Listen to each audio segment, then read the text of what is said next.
12월 23일 환율이 1,484원을 찍었습니다. 1,500원 뚫리는 건 시간 문제처럼 보였어요. 그런데 다음날 환율이 갑자기 33원이나 떨어졌습니다. 3년 만에 가장 큰 폭의 하락이었어요. 하루 만에 대체 무슨 일이 있었던 걸까요? 여기서 한 가지 이상한 점이 있습니다. 미국은 지금 금리를 내리고 있어요. 경제 교과서대로라면 미국이 금리를 내리면 달러 가치가 떨어지고 원화 가치는 올라야 합니다. 그런데 현실은 정반대였어요. 미국이 금리를 내리는데 원화는 오히려 추락하고 있었습니다. 그리고 그 추락을 막기 위해 동원된 건 다름 아닌 우리의 노후자금, 국민연금이었습니다. 오늘은 12월 외환시장에서 벌어진 일들을 하나씩 짚어보겠습니다. 왜 국민연금까지 나서야 했는지, 이게 우리한테 어떤 의미인지 끝까지 들어보시면 지금 한국 경제가 어떤 상황인지 감이 오실 겁니다. 12월 중순 원달러 환율은 심리적 마지노선인 1,450원을 넘어섰습니다. 12월 23일에는 장중 1,484원까지 치솟았어요. 이 숫자가 어느 정도냐면 2009년 글로벌 금융위기 직후 이후로 16년 만에 가장 높은 수준입니다.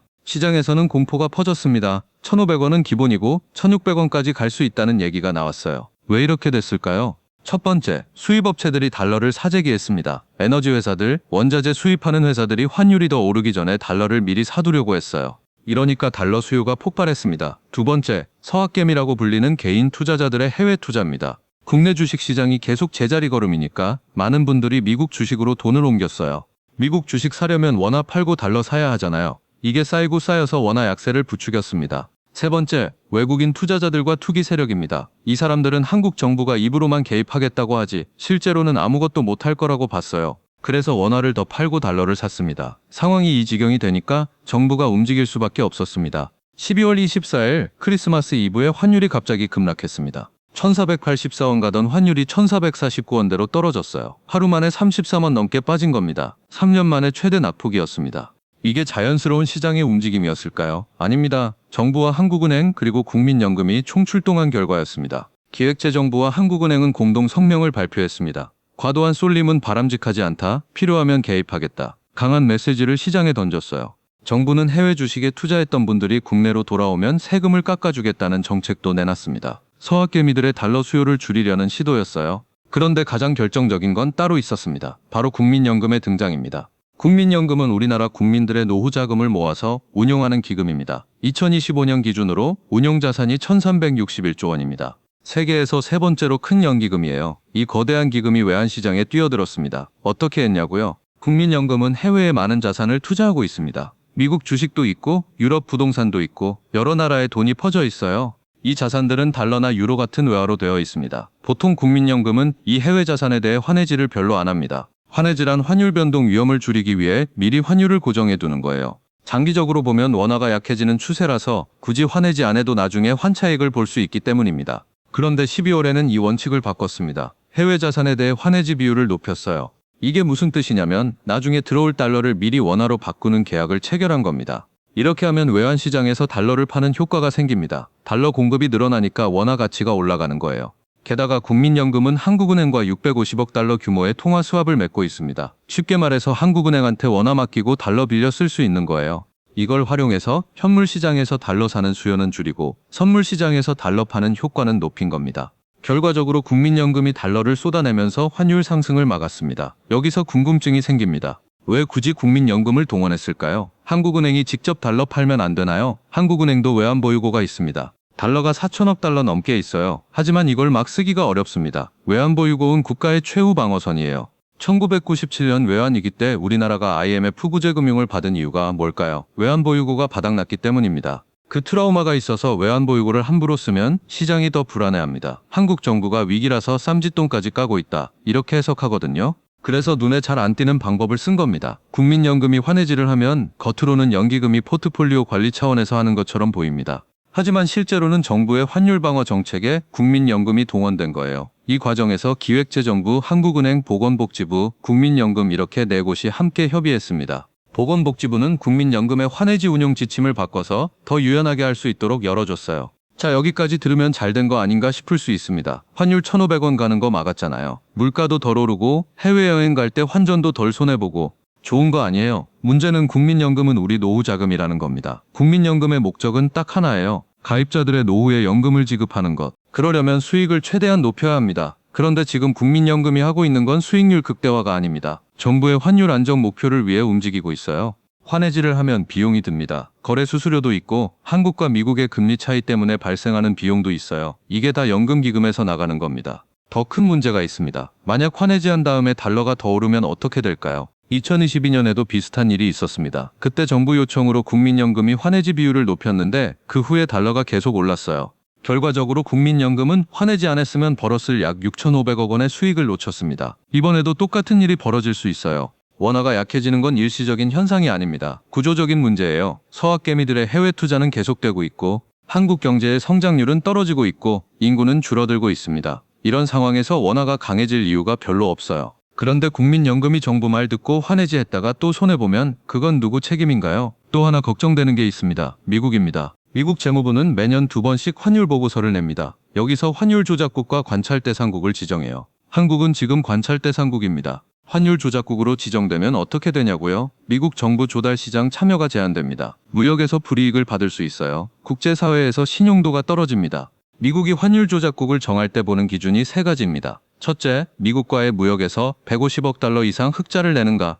둘째, 경상수지 흑자가 GDP의 3% 넘는가. 셋째, 외환시장에 지속적으로 개입해서 자국 통화를 약하게 만드는가. 한국은 첫 번째와 두 번째는 이미 충족하는 경우가 많습니다. 세 번째가 관건이에요. 이번에 국민연금을 통해 환율에 개입한 건 엄밀히 따지면 외환시장 개입입니다.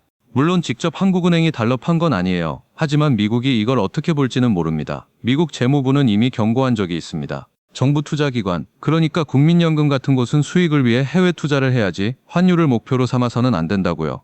만약 미국이 이번 국민연금 동원을 숨겨진 개입으로 간주하면 한국이 환율 조작국으로 지정될 수도 있습니다. 환율을 1449원대로 끌어내렸다고 해서 문제가 해결된 게 아닙니다. 1449원도 역사적으로 보면 매우 높은 환율이에요. 한국은 에너지와 원자재를 거의 다 수입합니다. 석유, 가스, 철광석, 곡물 이런 거 다 달러로 사와요. 수입 물가가 오르면 기업들이 생산 비용이 늘어나고 결국 소비자 가격에 반영됩니다. 실제로 글로벌 투자은행들은 원화 약세 때문에 한국의 2026년 물가 상승률 전망을 올렸습니다. 2% 넘게 잡고 있어요. 물가가 오르면 우리 지갑에서 나가는 돈이 늘어납니다. 실질 소득이 줄어드는 거예요. 돈은 그대로인데 살 수 있는 게 줄어드니까요. 정부는 내수를 살리겠다고 하는데 환율 때문에 물가가 오르면 내수가 살아날 수가 없습니다. 그러면 환율이 높으면 수출이라도 잘 되는 거 아니냐 이런 생각할 수 있어요. 환율이 높으면 우리나라 물건이 해외에서 상대적으로 싸지니까 수출에 유리하다고들 하잖아요. 그런데 2025년 상황은 좀 다릅니다. 12월 수출 실적을 보면 반도체는 전년보다 40% 넘게 늘었습니다. 그런데 반도체 빼고 보면요. 자동차 수출은 12.7% 줄었습니다. 석유화학도 빠졌고 철강도 비슷해요. 반도체가 워낙 잘 나가니까 전체 숫자는 좋아 보이는데 실제로는 반도체 빼면 다 안 좋은 겁니다. 왜 그럴까요? 세계 경기가 안 좋습니다. 미국은 보호무역주의를 강화하고 있어요. 환율이 높다고 해서 물건이 더 팔리는 게 아닙니다. 수요 자체가 없으니까요. 오히려 수입 원자재 가격만 올라서 기업 입장에서는 남는 게 없어집니다. 팔아도 이익이 안 나는 거예요. 지금 원화가 약해지는 가장 큰 이유 중 하나가 서학개미입니다. 2025년 말 기준으로 한국 개인 투자자들이 해외에 투자한 주식 잔액이 2020년보다 3배 넘게 늘었어요. 왜 이렇게 됐을까요? 한국 주식시장이 매력이 없기 때문입니다. 코스피를 팍스피라고 부르잖아요. 10년 넘게 제자리예요. 미국 S&P 500은 그 사이에 몇 배가 올랐는데 말이에요. 한국 기업들은 주주한테 배당도 잘 안 주고 기업 지배구조도 불투명하다는 평가를 받습니다. 이런 상황에서 합리적인 투자자라면 미국에 투자하는 게 맞아요. 문제는 이 돈이 계속 나가면 원화는 계속 약해진다는 겁니다. 정부가 세금 깎아준다고 해서 이 사람들이 돌아올까요? 글쎄요. 한국 주식시장 자체가 바뀌지 않으면 어렵습니다. 이건 환율 방어로 해결할 수 있는 문제가 아니에요. 더 장기적으로 보면 인구 문제가 있습니다. 한국은 세계에서 가장 빠르게 늙어가는 나라 중 하나입니다. 일할 사람이 줄어들고 은퇴하는 사람이 늘어납니다. 국민연금도 영향을 받습니다. 지금은 들어오는 돈이 나가는 돈보다 많아서 자산이 불어나고 있어요. 하지만 2030년대 후반부터는 상황이 뒤집힙니다. 연금 받는 사람이 많아지면서 자산을 팔아야 연금을 줄 수 있게 됩니다. 그때 해외 자산을 팔면 달러가 들어오고 원화로 바꿔야 하니까 그나마 낫습니다. 하지만 국내 자산을 팔고 해외 비중을 유지하려면 원화를 팔고 달러를 사야 해요. 장기적으로 원화에 대한 매도 압력이 점점 커지는 구조입니다. 경제 성장률도 떨어지고 있어요. 생산 가능 인구가 줄어드니까 잠재 성장률이 낮아집니다. 외국인 투자자들 입장에서 한국에 투자할 이유가 줄어드는 거예요. 이런 구조적인 문제들이 원화 약세의 바탕에 깔려 있습니다. 환율 문제만 있는 게 아닙니다. 지금 한국 금융 시스템에는 더 무서운 뇌관이 숨어 있어요. 바로 부동산 프로젝트 파이낸싱, 줄여서 PF 부실입니다. 12월에 저축은행에서 6개월 만에 처음으로 예금이 대거 빠져나갔습니다. 1조 5천억 원이 빠졌어요. 왜 그럴까요? 저축은행들이 부동산 PF에 많이 투자했거든요. 그런데 건설 경기가 얼어붙으면서 PF 사업장들이 줄줄이 위험해지고 있습니다. 사람들이 불안해지기 시작했어요. 저축은행에 돈 맡겨도 괜찮을까? 이런 생각이 드니까 돈을 빼서 시중은행으로 옮기는 겁니다. 자영업자 대출 연체율도 치솟고 있습니다. 고금리에 내수 부진이 겹치면서 가게하시는 분들이 대출 갚기가 힘들어졌어요. 비은행권 개인사업자 연체율이 2.1%까지 올랐습니다. 2017년 이후 가장 높은 수준이에요. 여기서 환율 문제와 금융 시스템 문제가 연결됩니다. 환율을 방어하려면 금리를 높게 유지해야 할 수 있어요. 금리가 낮으면 돈이 해외로 빠져나가니까요. 그런데 금리가 높으면 어떻게 됩니까? 대출이자 부담이 커집니다.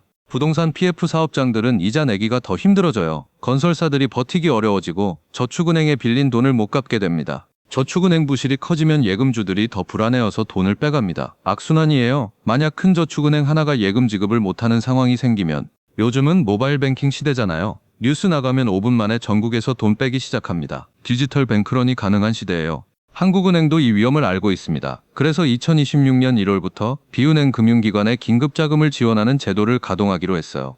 이게 무슨 의미일까요? 당국이 뱅크런 가능성을 심각하게 보고 있다는 뜻입니다. 1997년 외환위기는 달러가 부족해서 터졌습니다. 외환보유고가 바닥나면서 나라가 흔들렸어요. 지금은 상황이 다릅니다. 외환보유고는 4천억 달러 넘게 있습니다. 달러가 부족한 게 아니에요. 문제는 원화 유동성과 신용입니다. 부동산 PF가 터지면서 금융기관들 사이에 불신이 쌓이고 있어요. 서로 돈을 안 빌려주려고 합니다. 이러면 멀쩡한 기업도 자금 조달이 어려워져요. 1997년이 달러 위기였다면 2025년에서 2026년의 위기는 신용 위기가 될 수 있습니다. 그리고 환율 방어를 위해 국민연금까지 동원하면서 정작 진짜 위기가 왔을 때 쓸 수 있는 카드가 줄어들고 있어요. 다시 처음 질문으로 돌아가 봅시다. 미국은 금리를 내리고 있습니다. 그런데 왜 원화는 오히려 약해지고 있을까요? 보통은 미국이 금리 내리면 달러 가치가 떨어지고 다른 나라 통화가 강해져야 해요. 그런데 한국은 그렇지 않았습니다. 미국이 금리를 내린다고 해도 한국에서 빠져나가는 돈이 더 많았기 때문입니다. 서학개미들은 계속 미국 주식을 삽니다. 미국 금리가 조금 내려도 미국 주식시장은 여전히 매력적이에요. S&P 500, 나스닥 계속 올라가잖아요. 외국인 투자자들도 한국에서 돈을 빼고 있습니다. 한국 경제 성장률은 떨어지고 정치적 불확실성은 커지고 주식시장은 매력이 없으니까요. 달러가 약해지는 것보다 한국에서 돈이 빠져나가는 게 더 빨랐던 겁니다. 이게 미국 금리 인하에도 원화가 약해진 진짜 이유예요. 지금 상황을 한마디로 정리하면 깨지기 쉬운 평형입니다. 정부와 국민연금이 힘을 합쳐서 환율을 1449원대로 끌어내렸습니다. 일단 불은 껐어요. 하지만 근본적인 문제는 하나도 해결되지 않았습니다. 서학개미들의 해외 투자는 계속됩니다. 한국 주식시장의 매력은 여전히 떨어져 있어요. 인구는 줄어들고 있고 잠재 성장률은 낮아지고 있습니다. 환율 방어를 위해 국민연금을 동원했지만 이건 응급처치일 뿐입니다. 진통제를 맞은 거예요. 그리고 이 진통제는 부작용이 있습니다. 국민연금 수익률이 떨어질 수 있어요. 미국한테 환율 조작 의심을 받을 수 있습니다. 금리를 못 내리면 부동산 PF와 저축은행 문제가 더 심해집니다. 2026년 한국 경제는 두 가지 목표 사이에서 줄타기를 해야 합니다. 환율을 안정시키는 것과 금융 시스템 부실을 막는 것. 이 두 가지는 서로 충돌할 수 있어요. 환율 방어하려면 금리를 높여야 할 수도 있는데 그러면 PF 부실이 터집니다. PF 부실 막으려고 금리 내리면 환율이 또 치솟습니다. 정책 당국이 아주 조심스럽게 균형을 잡아야 해요. 조금만 실수해도 뱅크런이나 제2의 외환위기로 번질 수 있습니다. 국민연금을 환율 방어에 동원한 건 어쩌면 마지막 카드를 너무 일찍 꺼낸 것일 수도 있습니다. 진짜 위기가 왔을 때 쓸 수 있는 게 남아있을까요?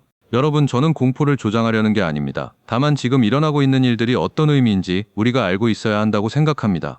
환율 뉴스를 볼 때 숫자만 보지 마시고 그 뒤에 어떤 정책이 있는지, 그 정책이 어떤 결과를 낳을 수 있는지 생각해 보시면 좋겠습니다. 긴 영상 봐주셔서 감사합니다. 다음 영상에서 또 뵙겠습니다.